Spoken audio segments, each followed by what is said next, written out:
All right, back with you, San Diego Sports Leader. It is the Mighty 1090. Just another ho-hum 52-14 game for San Diego State's football program this past weekend on the road. I looked it up. They have all these goofy stats that they throw at you. It's the most points scored in a road game in like decades for the San Diego State football program as they quickly dispatched UNLV. The head coach of the Aztecs is Rocky Long. Aztecs are 8-3, 7-0 in conference play. They have clinched the West Division of the Mountain West Conference. They have clinched a spot in the Mountain West Conference championship game. Congratulations to the Aztecs, who play at 7:45 this Saturday against Nevada at home. Rocky, good to talk to you. How's things? They're going pretty good right now, Darren. Can you keep up with all these numbers, with all these stats? Whether it's the streak that you're on for the first time being 7-0. Last time this team had a 7-0 streak, I know it was just a couple of years ago. The margin of victory. Can you even keep tabs on all the different ways that people inside of your program are talking about you guys right now? I don't keep tabs, and our sports information department does a great job getting those stats out there, and I like people that announcing them and reading them like you just did, but I don't keep track of them, and there's only one important stat to me, and that's we win. And you guys are winning, and that's 7 straight for you guys, 8-3. What do you, out of curiosity, what do you say to a team when you walk into the halftime and it's 31-0? What did you say to your guys?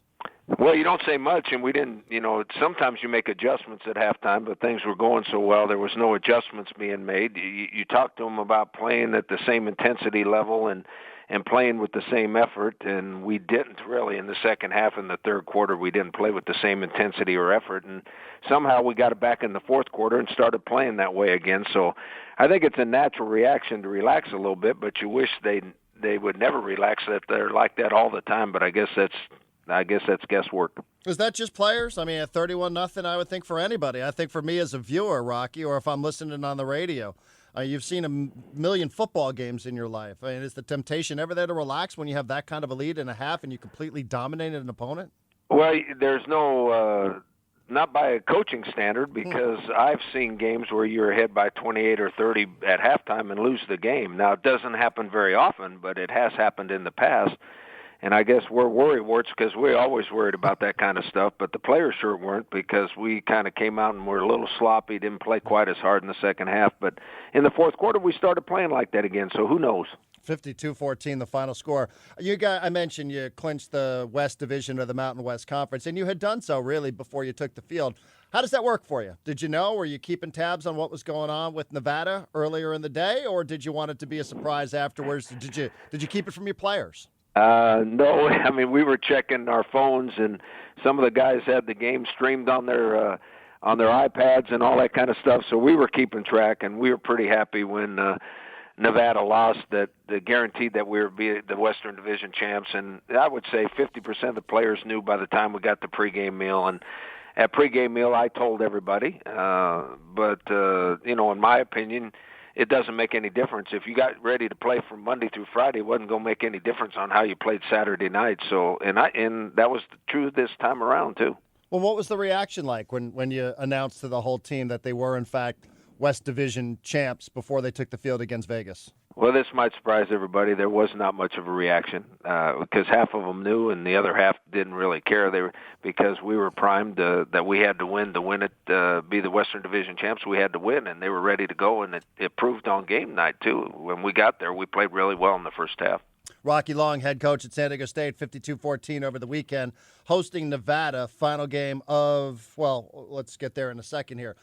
Final scheduled home game of the 2015 season, 7:45 on Saturday night. So how will that work this weekend, Rocky? Because we're not quite sure. You're in the conference championship game, but it could be at San Diego State, at Qualcomm Stadium. It could be at Air Force. I think they're playing right about the same time you are. So how's it going to work for this Saturday, knowing that you're already in the game, but not yet determined where the game will be? How will it work for you guys? Are you going to keep tabs on what Air Force is doing? No, we're not going to keep tabs. I am concerned about our attitude going into the game, and hopefully our players will make me a liar here too, because I'm worried that by the computer rankings and all the polls that our league uses, it doesn't make a difference if we both win, and it doesn't matter how much by. if we both win, we're going to go to Colorado Springs, and they're going to host the game. The only chance we have to host the game, in my opinion, after looking at the polls, is that we win and they lose. Mm-hmm. And then there's a chance they might still get to host it because we're quite a ways down in those polls. And I don't have any problem with the way we do it, but I worry about our incentive when we figure that we can't do anything to get it here in San Diego. Right. I mean, I think that's a great point. Will you coach any differently here? In other words, if you have a player, and I don't know what you're dealing with injury-wise here, but knowing that you're going to play in that game, that you're guaranteed the Mountain West Conference Championship game in San Diego or in Colorado Springs, do you do anything different in terms of this game on Saturday night? Are you all in for the win against Nevada? No, we're all in. Now it has crossed my mind that way, and if it was truly a playoff system and we're already in the playoffs and the playoff game started 2 weeks from now, I'd probably do it something different, but college football doesn't work that way, and I've thought about it, but that's not what we're about. That's not what our team's about. I think this team really wants to do something different, special, that hasn't been done here in a long time, so I think they're going to get ready to play, but we're all in. I mean, we're going to try to win this one, and then we'll worry about the next one after that. Rocky, I mentioned earlier there's a bunch of different ways. Your athletic department is doing a great job, your sports information staff, of putting out all these different ways for us to talk about the program right now. But I think the one thing that everybody's hung up on is that you guys are 7-0, and it's the first time since San Diego State has played Division I football that you've been on this kind of conference streak, winning, being undefeated in conference. From your standpoint, how good is this from where you sit? Have you had a team that's done something like this? It's never been done at San Diego State, but you haven't always been coaching at San Diego State. So I wonder how this compares with other teams that you've coached in the past in different places. I think this is a unique experience for me too. I'd have to go back and check, and I've been on a couple pretty good teams that had streaks, but I'm not sure it's any better than this one. And if we win another one, I know it's the best. If we can go 8-0 in the league, I know it's the best I've ever been around. So it's exciting. It's exciting for me, and hopefully, more important, it's exciting for our players. And I think it will be. But coaches, we always worry about things, so we'll see. Yes, you guys do. Rocky Long joining us on San Diego Sports Leader, the Mighty 1090, 7:45 against Nevada coming up on Saturday, and then a trip to the conference championship game. Several of your players, I don't know if you're aware of this or not, Coach. Probably not. Several of your players, well, I'm happy to share this information with you. They were invited guests post-game on the radio station here on the Mighty 1090, and several of them, I'm told, I will be honest with you here, I did not listen to it, but I'm told by Jordan that several of your players talked about a speech that you delivered before the game and said that before you guys even took the field, everybody was all fired up. They said, Coach Long he had some sort of speech, something in store for us before the Vegas game. Could you tell us about that? Does that sound right to you? Well, I'm glad it worked, but I don't remember exactly what I said. I think about things all week long that I think are important to our team, and I mention them before the game, and once that's over, I don't think pregame speeches have much to do with how you play, other than maybe the first or second play until you get hit in the mouth. But I don't remember what I said, and maybe I should ask him what I said and do it again, huh? Like I said, I didn't hear them, but Jordan, who does these, he does the pre-half and the post. He had told me before we got rolling here this morning. He told me that several of the players said Rocky had a great speech before the game. It really fired us up. Well, that's nice of him to say that. Maybe I'll ask one or two of them what I said. But usually, if you get lucky enough to say something like that and it works, it won't work a second time. Have you ever delivered a speech that you thought you just hit it out of the park and then the team came out flat?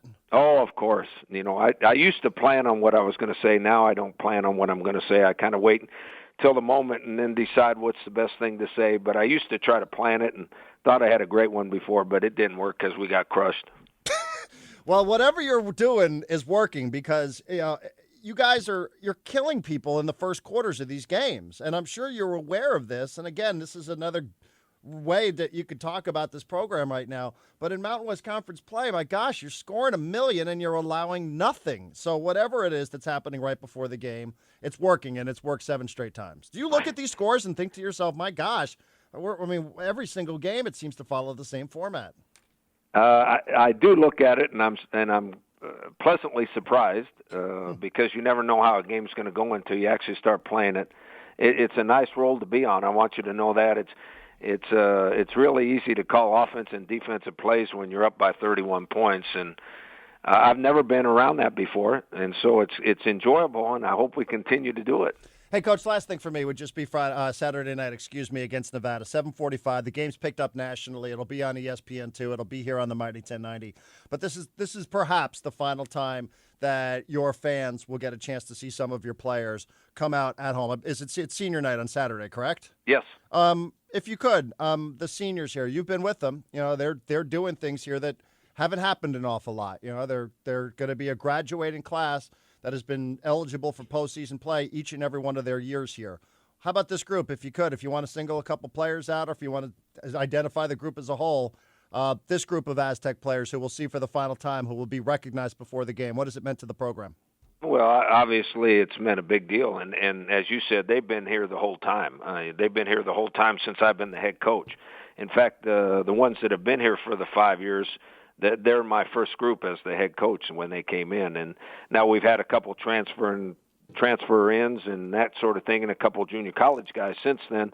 But there's 16 of them, and they'll be playing their last game, and I'm sure it's going to be a sad day for them because their leadership, and you know this, we develop our leadership in our program purely by the seniors. I meet with them every day during the week, and they're the ones that set the tone for the team. So our success is more related to their leadership than any of ours, and most of them are good players and also make plays on the field. So hopefully there'll be some people there, and some people will come out and celebrate the day with us. And I know they're going to, those 16, they're going to play as hard as they can play because they might never get to play there again. Coach, good to talk to you. Happy Thanksgiving. Big plans for the holiday on Thursday? No, sir, I don't, but happy Thanksgiving to you, too. Rocky, thank you very much. Good luck this weekend, and we will talk to you when we get back next week. All right, Darren, thank you.